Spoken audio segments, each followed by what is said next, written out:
Antum muslimun.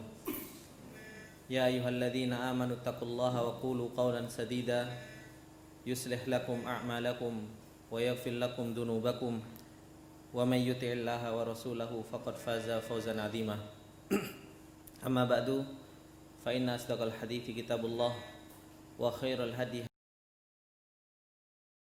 Muhammadin sallallahu alaihi wasallam wa syarrul umuri muhdatsatuha fa inna kulla muhdatsatin bid'ah wa kulla bid'atin dhalalah wa kulla dhalalatin finnar. Ikhwani rahimani wa rahimakumullah. Alhamdulillah, segala puji bagi Allah Subhanahu wa taala yang masih memberikan kenikmatan kepada kita semua, sehingga Allah Subhanahu wa taala masih memberikan kesempatan kepada kita semua sehingga kita bisa berkumpul di majelis yang semoga Allah Subhanahu wa taala selalu memberkahi dan merahmati majelis kita ini. Ikhwani rahimani wa rahimakumullah. Pada hakikatnya duduknya saya di sini ini sebagai ban serep. Tahu ban serep? Tahu ban serep? Ban penyerang utama. Ban serep. Ban aslinya itu Ustaz Abu Izi hafizahullah taala. Jadi namanya ban serep itu kadang kuat tahan lama, kadang juga cepat meletus lagi. Jadi harap dimaklumi. Ikhwani rahimani wa rahimakumullah. Dalam kesempatan yang berbahagia ini, alhamdulillah Allah Subhanahu wa taala masih memberikan kesempatan kita semua untuk bisa thalabatul ilm. Dan sebagaimana yang antum ketahui bahwasanya yang namanya thalabatul ilm itu adalah merupakan salah satu jalan menuju surganya Allah Subhanahu wa taala. Sebagaimana Rasulullah sallallahu alaihi wasallam bersabda, "Man salaka tariqan yaltamisu fihi ilman, sahalallahu lahu bihi tariqan ilal jannah." Kata Rasulullah sallallahu alaihi wasallam, barang siapa yang berjalan, kata Allah Subhanahu wa taala, barang siapa yang berjalan yang dimana perjalanan tersebut yaltamisu fihi ilman, perjalanan tersebut dicari untuk menuntut ilmu, maka Rasulullah sallallahu alaihi wasallam mengatakan sahalallahu lahu bihi tariqan ilal jannah. Akan tetapi ikhwani rahimani wa rahimakumullah, betapa banyak orang ketika di awal talabnya dalam menuntut ilmu itu sudah salah dalam mengambil langkah. Sebagaimana perkataan bahwasanya lan yasluha hadhil ummah illa ma saluha awwaluha. Enggak akan pernah benar seseorang di umat ini kecuali dia mengikuti bagaimana para salafi itu dalam menempuhnya. Dalam artian bagaimana mabda' kita di dalam menuntut ilmu, mabda' atau permulaan kita di dalam menuntut ilmu, agar kita bisa mendapatkan apa yang para salafus soleh mereka dapatkan, baik dalam keimanan mereka kepada Allah Subhanahu wa taala atau dalam menjalankan syariat-syariatnya. Ini yang perlu kita ketahui. Karena apa? Banyak dari para thalabatul ilm yang dimana mereka ketika awal atau mabda'nya mereka di dalam thalabul ilmi, mereka sudah salah dalam mengambil langkah. Sehingga apa? Panjangnya waktu ketika dia menuntut ilmu itu tidak bisa dia dapatkan faedah yang luar biasa. Kenapa saya berbicara seperti ini? Ikhwani rahimani wa rahimakumullah. Karena anak sendiri sudah belajar sejak di Jogja, kemudian sempat ke Gresik, kemudian ke Yaman, kemudian ke Madinah. Ternyata ketika mabda'nya salah, maka apa? Maka hasilnya pun enggak maksimal. Oleh karena itu seseorang harus tahu mabda' yang benar ketika seseorang itu mempelajari ilmu. Makanya dikatakan oleh para ulama apa? Bahwasanya enggak akan pernah bisa kita mendapatkan apa yang didapatkan oleh para salafus soleh kalau kita enggak pernah mengikuti bagaimana mereka belajar. bagaimana dulu para sahabat belajar kepada Rasulullah sallallahu alaihi wasallam. Oleh karena itu, sebagaimana dikatakan oleh salah seorang sahabat, bagaimana sih Rasulullah sallallahu alaihi wasallam ketika mulai belajar? Dikatakan bahwasanya, kata Jundub, Rasulullah sallallahu alaihi guru menyampaikan kita sibuk dengan main HP. Kita sibuk dengan main HP. Ini enggak husnul istima'. Enggak husnul istima'. Bagaimana kita akan diberi oleh ilmu oleh Allah Subhanahu wa taala ketika kita tidak menghadirkan apa? Hati kita, tidak menghadirkan telinga kita. Kita enggak menghadirkan semua jasad raga kita. Bagaimana kita bisa mengambil faedah dari ilmu yang disampaikan oleh seorang guru? Ketika apa? Enggak ada husnul istima'. Kemudian yang ketiga yang disebutkan oleh para ulama yaitu apa? Husnul su'al, yaitu baiknya pertanyaan. Baiknya pertanyaan.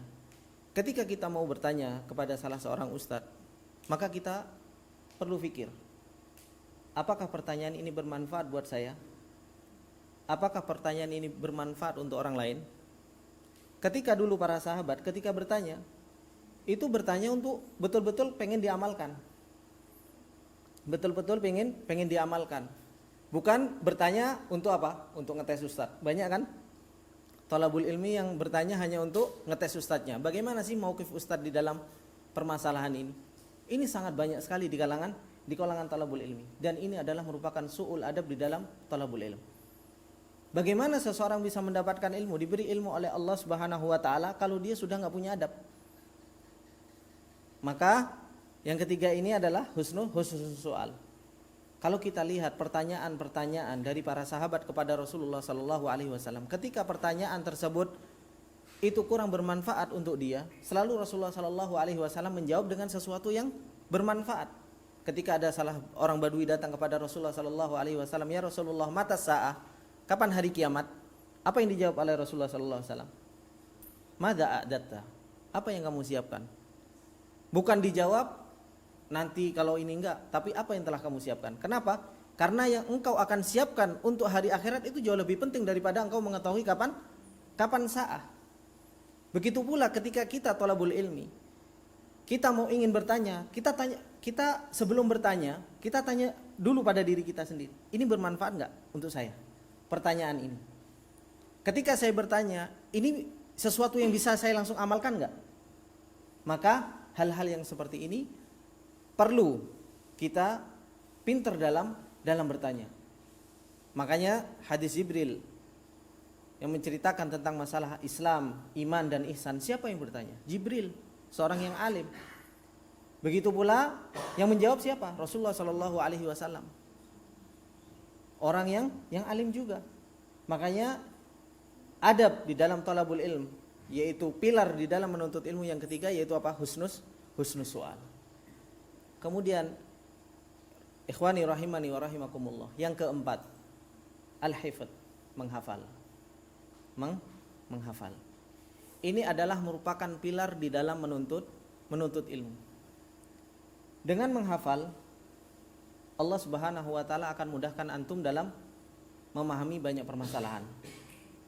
Dengan menghafal, Allah Subhanahu wa taala akan mudahkan untuk apa? Untuk kita memahami. Ketika kita ngulang hafalan kita, maka apa? Maka kita akan, kalau Al-Quran kita sering-sering merojaah, terkadang Allah Subhanahu wa taala berikan taufik. Apa yang kita merojaahkan, terkadang kita diberi pemahaman oleh Allah Subhanahu wa taala dengan banyaknya merojaah. Maka menghafal adalah merupakan salah satu wasilah kita untuk memahami ilmu agama ini. Akan tetapi ikhwani rahimani wa rahimakumullah, menghafal bukan tujuan utama. Menghafal bukan tujuan utama. Ini adalah merupakan wasilah. Betapa banyak thalabul ilmi sekarang, dia tujuannya apa? Menghafal Al-Quran. Dia masuk ke tahfidz Al-Quran, dia ngafal mati-matian, kemudian setelah hafal selesai. Seakan-akan dia sudah menjadi orang pintar, dia bisa berfatwa dan lain sebagainya, tanpa dia apa? Mempelajari maknanya, mentadabburi, mengamalkan apa yang dia telah hafal. Ingat, hafalan itu bukan tujuan akhir kita di dalam menuntut ilmu. menghafal itu adalah sebuah wasilah. Sebuah wasilah.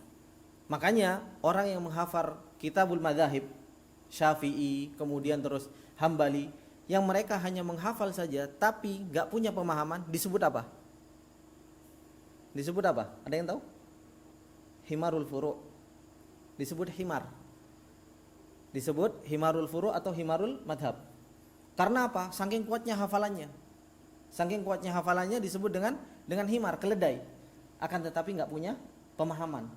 Ketika sebutkan perkataan Syafi'i dalam ini, otomatis dia bisa menjawab. Karena apa? Karena kuatnya hafalan.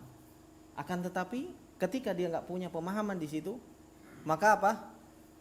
Maka dikesampingkan. Karena hafalan itu bukan sebuah tujuan. Bukan sebuah tujuan. Kemudian tadi yang keberapa? Keempat. Kemudian yang kelima, ikhwani rahimani wa rahimakumullah, yaitu apa? Husnul faham. Husnul faham. Yaitu seseorang ketika sudah menghafal, maka baiknya seseorang dalam memahami. Dan seseorang ketika dalam memahami itu butuh yang wasallam yu'allimunal iman, thumma yu'allimunal Qur'an. Kata Jundub bin Abdullah, bagaimana Rasulullah sallallahu alaihi wasallam itu mengajarkan kepada para sahabat. Jundub mengatakan bahwasanya Rasulullah sallallahu alaihi wasallam kana yu'allimunal Qur'an, kana yu'allimunal iman qoblal Qur'an.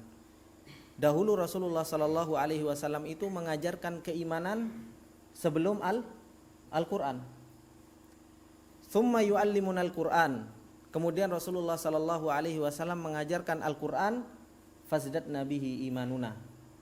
Maka bertambahlah iman kita ketika Rasulullah sallallahu alaihi wasallam mengajarkan Al-Qur'an tersebut. Ikhwani rahimani wa rahimakumullah, dari perkataan Jundub bin Abdullah ini bisa kita ambil faedah bahwasanya apa? Bagaimana para sahabat dahulu mereka sebelum menghafal Al-Qur'an, Rasulullah sallallahu alaihi wasallam mengajarkan keimanan. Bagaimana Rasulullah sallallahu alaihi wasallam mengajarkan keimanan?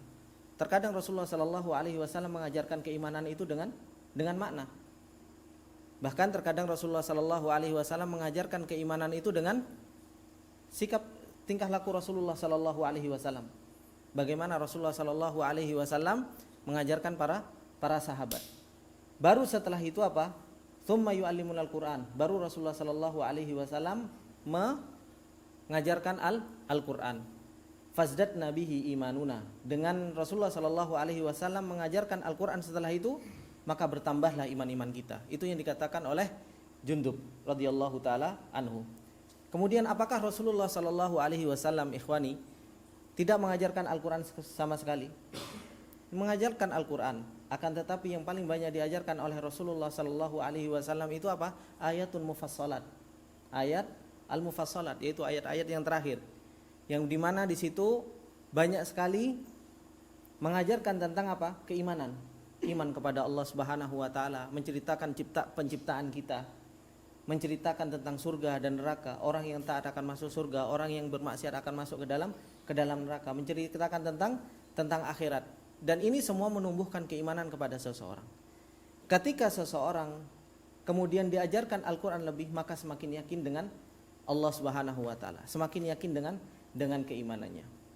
Oleh karena itu, ikhwani rahimani wa rahimakumullah, duduknya saya di sini sebenarnya saya pengen membagi pengalaman belajar. Bagaimana saya belajar dulu. Ketika saya belajar dulu, saya langsung masuk tahfidz Al-Qur'an. Langsung masuk ke tahfidz Al-Qur'an. Sebenarnya sesuatu yang bagus. Sesuatu yang bagus ketika seseorang menghafal Al-Qur'an. Tapi perlu diingat bahwasanya di situ ada pilar-pilar kita dalam menuntut ilmu. Ada proses tangga ketika kita dalam menuntut ilmu. Ada proses tangga yang harus kita lewati satu persatu. Gak mungkin kita langsung naik ke tangga yang keempat, kemudian kita meninggalkan tangga yang satu, tangga yang kedua, tangga yang ketiga. Begitu pula jangan kita jadikan bahwasanya tangga yang ini adalah merupakan tangga yang paling terakhir. Ada masih tangga-tangga yang lain ketika kita dalam proses dalam menuntut ilmu. Ikhwani rahimani wa rahimakumullah, di antara pilar-pilar menuntut ilmu yang perlu kita jalani satu persatu, dan ini banyak dilupakan oleh para penuntut ilmu. Sehingga apa? Hasil yang dihasilkan oleh penuntut ilmu tersebut itu enggak maksimal. Betapa panjangnya dia dalam menuntut ilmu, ketika pilar-pilar ini tidak dilalui dengan benar satu persatu tangganya, maka apa? Maka dia tidak akan mendapatkan sesuatu yang maksimal. Yang pertama disebutkan oleh para ulama, termasuk dari pilar-pilar ilmu, dan ini adalah merupakan adab yang harus kita pelajari sebelum kita belajar ilmu. Yang pertama apa? Husnul insat. Husnul insat, yaitu baiknya seseorang diam dalam menuntut ilmu. Baiknya seseorang diam dalam menuntut ilmu. Makanya para ulama mengatakan belajarlah diam seperti halnya kalian belajar berbicara. Enggak semua harus kita bicarakan, enggak semua harus kita ikut komentar. Kalau seandainya di sana ada seorang alim yang lebih alim dari kita, maka apa? Jadikanlah kita yang paling terakhir dalam berbicara. Ini adalah merupakan adab di dalam thalabul ilm. Jangan kita berusaha untuk zuhur. Berusaha untuk apa? Untuk selalu tampil, enggak. Akan tetapi di situ ada adab di dalam thalabul ilm, yaitu apa? Husnul insat. Husnul insat, yaitu baiknya seseorang dalam diam. Ini adalah merupakan tangga yang baik. Kalau di dalam menuntut ilmu saja kita belum bisa husnul insat, maka jangan naik dulu ke tangga yang berikutnya. Kemudian yang kedua yaitu husnul istima'. Baiknya seseorang dalam mendengar. Karena enggak akan pernah masuk, ikhwani rahimani wa rahimakumullah, ilmu kalau apa? Kalau dalam pendengaran saja kita itu tidak bisa dengan baik kita bisa mendengarkan apa yang disampaikan oleh guru kita. Dan ketahuilah inilah merupakan adab di dalam thalabul ilm. Termasuk su'ul adab dikatakan oleh para ulama, yaitu apa? Ketika seorang guru sebelum masuk di dalam kata thalabatul ilm, maka pelajarilah mabda'nya terlebih dahulu. Mabda'nya terlebih dahulu. Supaya apa? Supaya enggak salah di dalam perjalanan menuntut ilmu. Pengalaman itu sudah saya lewati. Oleh karena itu penting bagi kita semua untuk mengetahui mabda' di dalam thalabul ilm. Dan di dalam thalabul ilmi, ikhwani rahimani wa rahimakumullah, pentingnya kita sabar di dalam menuntut ilmu. Pentingnya kita sabar di dalam menuntut ilmu. Orang yang enggak sabar dalam menuntut ilmu, dia enggak akan pernah mendapatkan sesuatu. Makanya kalau seandainya seluruh waktu kita gunakan untuk ilmu, itu pun kita akan diberi sedikit dari ilmunya Allah Subhanahu wa taala. Bagaimana dengan orang yang dia enggak sabar dengan menuntut ilmu? Baru sebentar menuntut ilmu sudah malas, sudah futur dan lain sebagainya. Terus kapan dia mau mendapatkan ilmunya Allah Subhanahu wa taala? Dan butuh yang namanya mujahadah, yaitu bersungguh-sungguh di dalam thalabul ilmi. Kemudian ikhwani rahimani wa rahimakumullah, yang paling penting di dalam thalabul ilmi yang pernah Ustaz jalani yaitu apa? Yang paling penting yaitu apa? Hindari mukhalatah. Yaitu apa? Jangan banyak kumpul. Jangan banyak ngobrol. Ketika kumpul, enggak akan kita pernah dapat ilmu. Enggak akan pernah kita dapat ilmu. Dan ini Ustadz pernah terapkan sendiri ketika Ustadz di Yaman. Saya ketika di Yaman, saya berusaha cari tempat markas yang di situ nggak ada orang Indonesianya. Karena kebiasaan kita orang Indonesia itu suka apa? Suka ngobrol. Suka ngobrol. Nggak di Madinah, nggak di Yaman, apalagi di pondok-pondok di Indonesia. Kerjaannya ngobrol, makan mie goreng atau mie kuah sambil ngobrol-ngobrol. Nggak akan pernah. Jadi gunakan waktu, di manage waktu yang benar di dalam thalabul ilmi. Taib ikhwani rahimani wa rahimakumullah, semoga yang sedikit ini bermanfaat bagi kita semua. Sebagaimana yang saya sudah sampaikan bahwasanya ban serep itu cepat meletus juga. Semoga yang sedikit ini bermanfaat buat kita semua. Apabila ada benarnya itu datangnya semata-mata dari Allah Subhanahu wa taala. Apabila ada salahnya itu datangnya dari saya pribadi. Semoga yang sedikit ini bermanfaat. Saya tutup, subhanakallahumma bihamdik asyhadu an la ilaha illa anta astaghfiruka wa atubu ilaik. Wassalamualaikum warahmatullahi wabarakatuh.